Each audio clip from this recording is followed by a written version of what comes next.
ನಮಸ್ಕಾರ, ನಾನು ಗುರುಕಿರು. 2 ದಿವಸದಿಂದ ಬಸವರಾಜ್ ಹೊರಟ್ಟಿ ವಿಧಾನ ಪರಿಷತ್ತಿನ ಸ್ಪೀಕರ್ ಏನದರಲ್ಲ, ಸಭಾಪತಿಗಳು ಬಸವರಾಜ್ ಹೊರಟ್ಟಿಯವರು ಒಂದು ಟೀಚರ್ಸ್ಗಳಿಗೆ ಅಂದ್ರೆ ಶಿಕ್ಷಕರಿಗೆ ಒಂದು ಪಠ್ಯ ಹೊರೆಯನ್ನು ಕಡಿಮೆ ಮಾಡಬೇಕು ಅನ್ನೋ ವಿಚಾರದೊಳಗೆ ಒಂದು ಹೇಳಿಕೆ ಕೊಟ್ಟಿದ್ರು. ಆ ರೀತಿಯಿಂದ ಶಿಕ್ಷಣ ಸಚಿವರಿಗೂ ನಾನು ಮಾತಾಡ್ತೀನಿ ಅನ್ನೋವಂಥರನ್ನು ಹೇಳಿದರು. ಯಾಕಂತಂದ್ರೆ ಇದು ಬಹಳ ಪ್ರಾಮುಖ್ಯತೆ ಪಡೆಯುವಂಥ ವಿಚಾರ.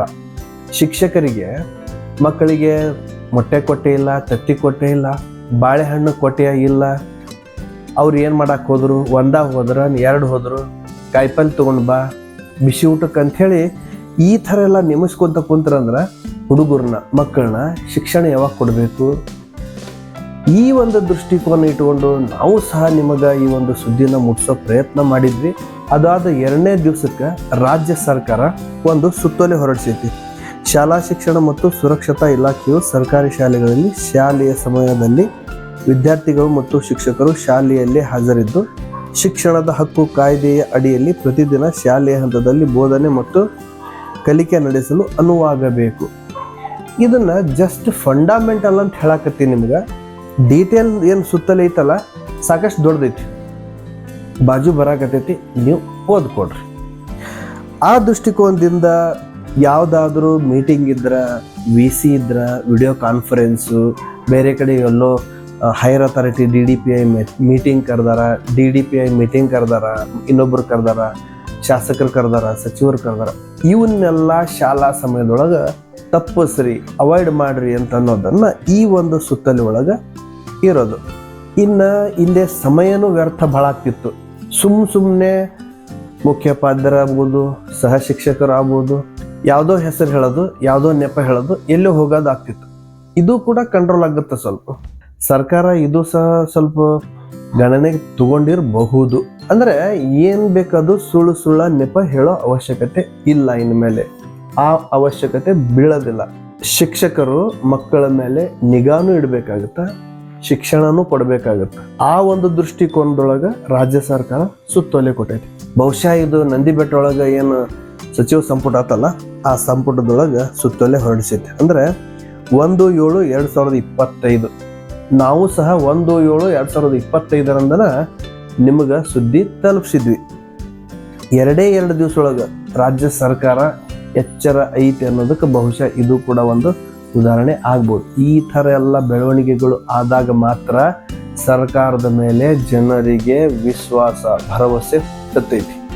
ಅದೇ ರೀತಿ ಶಾಲಾ ಸಮಯದೊಳಗೆ ಶಾಲಾ ಶಿಕ್ಷಕರು, ಮುಖ್ಯೋಪಾಧ್ಯಾಯರು ಯಾವ ಸಭೆಯನ್ನು ಕರಿಬಾರ್ದು. ಆಗಲೇ ಹೇಳಿದ್ನಲ್ಲ, ವಿಡಿಯೋ ಕಾನ್ಫರೆನ್ಸ್ ಇಂಥವೆಲ್ಲ ಮಾಡೋಂಗಿಲ್ಲ. ಶಾಲೆಗಳನ್ನು ಭೇಟಿ ನೀಡುವ ಯಾವುದೇ ಅಧಿಕಾರಿಗಳು ಶಾಲೆಯ ತರಗತಿಗಳಿಗೆ ತೊಂದರೆಯಾಗದಂತೆ ನಡೆದುಕೊಳ್ಳತಕ್ಕದ್ದು. ಅಂದರೆ ಭೇಟಿ ನೀಡಲೇಬಾರ್ದು ಅಂತ ಅರ್ಥ ಅಲ್ಲ, ಸಮಯ ಸಂದರ್ಭ ನೋಡಿ ಭೇಟಿ ನೀಡಬೇಕು. ಅಂದರೆ ಹೈಯರ್ ಅಥಾರಿಟಿ ಶಾಲೆಗೆ ಬಂದಾಗ, ಉದಾಹರಣೆ DDPI ಈ ಥರದವ್ರು ಬಂದಾಗ, ಹೈಯರ್ ಅಥಾರಿಟಿ ಬಂದಾಗ ಇವರು ಸಬಾರ್ಡಿನೇಟ್ ಏನು ಮಾಡಬೇಕು, ಅವರಿಗೆ ಸಹಕಾರ ಕೊಡಬೇಕಾಗುತ್ತೆ.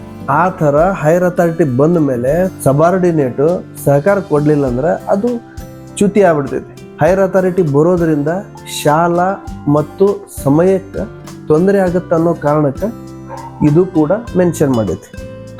ಯಾವುದೇ ಸರ್ಕಾರಿ ಶಾಲೆಯ ವಿದ್ಯಾರ್ಥಿಗಳನ್ನು ಅವರ ಶಾಲೆಯ ಹೊರಗಡೆ ವಿವಿಧ ಕಾರ್ಯಕ್ರಮಗಳ ಪ್ರೇಕ್ಷಕರಾಗಿ ಭಾಗವಹಿಸಲು ಅಥವಾ ಕರೆದುಕೊಂಡು ಹೋಗಲು ನಿರ್ದೇಶಿಸಬಾರದು. ಕೆಲವೊಂದಿಷ್ಟು ಕಾನೂನು ಕಟ್ಟಳೆಗಳು ಬೇಕಾಗ್ತಾವೆ, ಸಮಯಕ್ಕೆ ತಕ್ಕಂತೆ ಬದಲಾವಣೆ ಆಗಬೇಕು ಅಂತಿರ್ತಾರಲ್ಲ, ಆ ಒಂದು ದೃಷ್ಟಿಕೋನದೊಳಗೆ ಇವನ್ನೆಲ್ಲ ಬರ್ತಿರ್ತಾವೆ.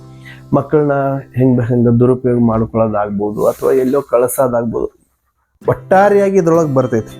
ಯಾವುದೇ ಶಿಕ್ಷಕರನ್ನು, ಶಾಲಾ ಮುಖ್ಯೋಪಾಧ್ಯಾಯರನ್ನು ಯಾವುದೇ ತರಬೇತಿ ಕಾರ್ಯಕ್ರಮಗಳಿಗೆ, ಕಾರ್ಯಾಗಾರಗಳಿಗೆ, ಸಭೆಗಳಿಗೆ, ಇತರ ಚಟುವಟಿಕೆಗಳಿಗೆ ಶಾಲಾ ದಿನಗಳಲ್ಲಿ, ಶಾಲಾ ಸಮಯದಲ್ಲಿ ನಿಯೋಜನೆ ಮೌಖಿಕ ಅಥವಾ ಲಿಖಿತ ಆದೇಶದ ಮೂಲಕ ಕಳುಹಿಸಬಾರದು. ಜಿಲ್ಲೆಯ ಜಿಲ್ಲಾಧಿಕಾರಿಗಳು ಹಾಗೂ ಜಿಲ್ಲಾ ಪಂಚಾಯಿತಿಯ ಮುಖ್ಯ ಕಾರ್ಯನಿರ್ವಾಹಕ ಅಧಿಕಾರಿಗಳು ಸಹ ಇಂತಹ ನಿರ್ದೇಶನವನ್ನು ನೀಡಬಾರದು. ಮತ್ತೆ ಪಂಚಾಯಿತಿಯ ಕಾರ್ಯನಿರ್ವಾಹಕ ಅಧಿಕಾರಿ ಸಹ ಈ ತರ ಆದೇಶ ಕೊಡಕ್ ಹೋಗ್ಬೇಡ್ರಿ. ಮೌಖಿಕ ಆದೇಶ ಕೊಟ್ರ ಯಾರು ಪಾಲನೆ ಮಾಡಲ್ಲ, ಯಾಕಂದ್ರೆ ಮೌಖಿಕ ಆಗ್ಬಿಡ್ತೈತಿ. ಇನ್ನು ಲಿಖಿತ ಒಳಗೆ ಕೊಡಕ್ ಹೋಗ್ಬೇಡ್ರಿ. ಕಟ್ಟುನಿಟ್ಟಿನ ಕ್ರಮ ಜಾರಿಯಾಗಲಿ ಅನ್ನೋದು ಹೊರಟ್ಟಿಯವರ ಒಂದು ದೂರದೃಷ್ಟಿಕೋನನ ಅನ್ಬೋದು ಇದಕ್ಕೆ. ಅದೇ ರೀತಿ ಶಾಲಾ ದಿನಗಳಲ್ಲಿ ಯಾವುದೇ ಬಾಹ್ಯ ಪರೀಕ್ಷೆಗಳು ಅಂದರೆ ಕರ್ನಾಟಕ ಲೋಕಸೇವಾ ಆಯೋಗ KPSC ಈ ಥರ ಅಂತಾರಲ್ಲ, ಅಥವಾ ಈ ಥರ ರಾಜ್ಯ ಕೇಂದ್ರ ಸರ್ಕಾರ ಖಾಸಗಿ ಸಂಸ್ಥೆಗಳು ನಡೆಸುವ ಪರೀಕ್ಷೆಗಳು ಇಂಥವೆಲ್ಲ ಶಾಲೆಯ ಆವರಣದಲ್ಲಿ ನಡೆಸಬಾರದು.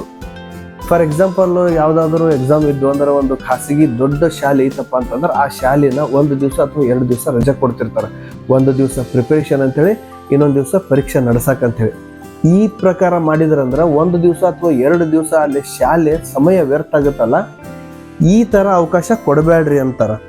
ಈ ನಿಬಂಧನೆಗಳನ್ನು ಉಲ್ಲಂಘಿಸಿದ ಜಿಲ್ಲಾ ಉಪನಿರ್ದೇಶಕರು, ಕ್ಷೇತ್ರ ಶಿಕ್ಷಣಾಧಿಕಾರಿಗಳು, ಡಯಟ್ ಪ್ರಾಂಶುಪಾಲರು, ಶಾಲಾ ಮುಖ್ಯೋಪಾಧ್ಯಾಯರ ವಿರುದ್ಧ ಶಿಸ್ತು ಕ್ರಮ ಜರುಗಿಸಲಾಗುವುದು. ಇದು ಕೂಡ ಆಗಬೇಕಾಗಿರೋದು. ಯಾಕಂದರೆ ರೆಸ್ಪಾನ್ಸಿಬಿಲಿಟಿ ಅನ್ನೋದು ಬೇಕಲ್ಲ. ಯಾರಿಗೆ ರೆಸ್ಪಾನ್ಸ್ ಮಾಡ್ತೀರಿ ನೀವು?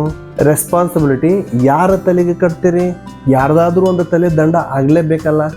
ಆ ಥರ ಒಬ್ಬರು ಹೈರ್ ಅಥಾರಿಟಿ ತಲೆದಂಡ ನಾವು ತಗೊಂತೀವಂತ ಸರ್ಕಾರ ಹೇಳಿದಾಗ ಅವರು ಸಬಾರ್ಡಿನೇಟ್ಗಳಿಗೆ ಕಟ್ಟುನಿಟ್ಟಿನ ಕ್ರಮನ ಜಾರಿ ಮಾಡ್ತಾರೆ. ಅವೆಲ್ಲ ಪರೀಕ್ಷೆಗಳು ಸುಮ್ಮನೆ ನಡೆಸೋಕೆ ಅವಕಾಶ ಕೊಡಬಾರದು. ಮತ್ತು ಸಾರ್ವಜನಿಕ ರಜೆ ಅಥವಾ ಬೇಸಿಗೆ ರಜೆಯ ಸಮಯದಲ್ಲಿ ಮಾತ್ರ ನಿಯಮಗಳಂತೆ ಬೇಸಿಗೆ ರಜೆಯ ಸಮಯದಲ್ಲಿ ಮಾತ್ರ ನಿಯಮಗಳಂತೆ ನೀಡುವುದು. ಈ ರಜೆಗಳು ಅಂತೀವಲ್ಲ, ರಜೆ ಒಳಗೆ ಮಾತ್ರ ಈ ಥರ ಕಾರ್ಯಕ್ರಮಗಳನ್ನು ನೀವು ಹಮ್ಮಿಕೊಳ್ರಿ ಅನ್ನೋ ಮಾತು ಹೇಳಕತ್ತಾರ. ಇಂತಹ ಆದೇಶ ನೀಡುವ ಯಾವುದೇ ಅಧಿಕಾರಿಯ ವಿರುದ್ಧ ಶಿಸ್ತು ಕ್ರಮ ಜರುಗಿಸಲಾಗುವುದು. ಮೌಖಿಕ ಯಾವುದು ನಡೆಯಂಗಿಲ್ಲ, ಎಲ್ಲಾನು ಲಿಖಿತ ಮೇಲೆ ಆಗೋದು. ಈ ಥರ ಎಲ್ಲ ಮಾರ್ಗಸೂಚಿಗಳು ಮತ್ತು ನಿರ್ದೇಶನಗಳು ಅದು ತಕ್ಷಣದಿಂದ ಜಾರಿ ಆಗುವ ಥರ ಸುತ್ತಲೇ ರಾಜ್ಯ ಸರ್ಕಾರ ನಡ್ಕೊಂಡೈತಿ. ಈ ಉಪನಿರ್ದೇಶಕರು, ಕ್ಷೇತ್ರ ಶಿಕ್ಷಣಾಧಿಕಾರಿಗಳು ಅಂತೀವಲ್ಲ, ಇವರೆಲ್ಲ ಹೈರ್ ಅಥಾರಿಟಿಯವರು ಸಮಯನ ಹೆಂಗೆ ಬೇಕು ಹಂಗೆ ಬಳಸ್ಕೊಳ್ಳೋ ಸಾಧ್ಯತೆ ಜಾಸ್ತಿ ಇರ್ತೈತಿ. ಈ ಥರ ಆಗಬಾರ್ದು. ಎಲ್ರಿಗೂ ಕಡಿವಾಣ ಹಾಕಬೇಕು. ಮೇಲ್ಮಟ್ಟದಿಂದ ಹಿಡಿದು ತಳಮಟ್ಟದವರೆಗೂ ಕಡಿವಾಣ ಹಾಕಬೇಕು ಅನ್ನೋ ಕಾರಣಕ್ಕೆ ಈ ಒಂದು ಸುತ್ತೋಲೆ ಸರ್ಕಾರ ಹೊರಡಿಸೈತಂತ ಹೇಳ್ತಾ, ಇದೇ ಥರ ಮತ್ತೆ ನಾನು ಬೇರೆ ಸುದ್ದಿ ಬರ್ತೀನಿ. ಅಲ್ಲಿವರೆಗೂ ಲೈಕ್ ಮಾಡಿರಿ, ಶೇರ್ ಮಾಡಿರಿ, ಮತ್ತು ಸಬ್ಸ್ಕ್ರೈಬ್ ಮಾಡೋ ಮುಖಾಂತರ ಈ ನಿಮ್ಮ ವಾಹಿನಿನ ನೀವು ಸಪೋರ್ಟ್ ಮಾಡ್ತಿರ್ಬೇಕು, ಬೆಂಬಲಿಸ್ತಾ ಇರಬೇಕು ಅಂತ ಹೇಳ್ತಾ, ಅಲ್ಲಿವರೆಗೂ ಜೈ ಹಿಂದ್.